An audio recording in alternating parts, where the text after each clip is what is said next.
तो जो महाराज परीक्षित सोने के मुकुट पहने थे उसी में जाकर कलयुग बैठ गया। इन्हें पता नहीं चला और घूमते घूमते उन्हें बहुत जोर से प्यास लग गई।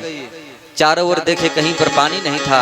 बगल में एक बड़ी सुंदर कुटिया थी, शमीक मुनि की कुटिया थी। शमीक मुनि ध्यान में बैठे थे। ये गए जाकर बोले हमें प्यास लगी है, मैं महाराज परीक्षित बोल रहा हूँ, हमें जोर से प्यास लगी है, हमें पानी चाहिए। ऋषि तो भजन में मस्त थे, उन्हें पता ही नहीं चला कौन आया है। इनके ऊपर कलयुग सवार था इसलिए इन्हें समझ में नहीं आया और आज संत का अपमान कर दिए। मरा हुआ बगल में सर्प था, उसको उठाकर ऋषि गले में लपेट दिए। बोले जाओ, जब तुम मुझे सम्मान नहीं कर सकते हो तो मैं भी तुझे अपमान करके जा रहा हूँ। एक ऋषि कुमार बगल में बैठा था, दौड़े दौड़े गया कौशिकी नदी के पास।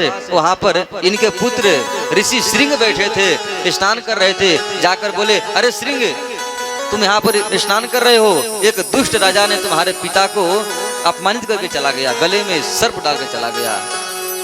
छोटे से बालक थे लेकिन तेजस्वी थे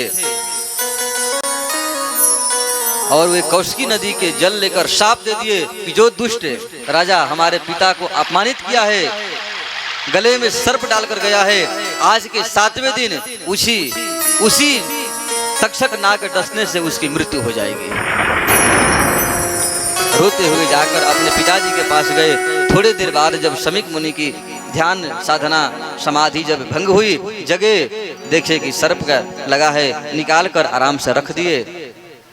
बगल में बेटा रो रहा था, अरे पुत्र तुम क्यों रो रहे हो? उसने कहा पिताजी आपका किसी ने अपमान किया है और मैं भी उसे श्राप दे दिया हूँ। कौन किया अपमान? तुम क्या श्राप दिए हो? उसने कहा कि मैं श्राप यही दिया हूँ कि जो दुष्ट राजा हमारे पिता का अपमान किया है वो आज के 7वें दिन तक्षक नाग के काटने से मर जाएगा। आंख बंद करके शमीक मुनि ने देखा, बोले अरे मूर्ख तुमने क्या कर दिया? अरे वे पांडवों के धरोहर थे, वे महाराज परीक्षित थे, जिनके कृपा से आज हम लोग जंगल में भजन करते हैं, स्वच्छंद घूम रहे हैं। वे राजा नहीं, वे तो ब्रह्मर्षि हैं, राजर्षि हैं। वे नहीं रहेंगे तो फिर हम लोग का क्या होगा? तुमने बहुत भारी तुमने गलती काम कर दिया। इधर महाराज परीक्षित अपने घर को गए। वहां पर जाकर जैसे ही मुकुट उठाकर रखे तब तक उन्हें ज्ञान हो गया, हो मैं तो एक संत का अपमान कर दिया। मन में ग्लानि होने लगी कि मैंने बहुत भारी पाप किया है। और अंत में यही सब बात सोच रहे थे, तब तक श्रृंगी ऋषि शमीक ने एक गौरमुख नाम के उनके शिष्य थे, उनको जाकर कहा कि बेटा जाकर कह देना राजा से कि ब्रह्म वाक्य कभी असत्य नहीं होता है।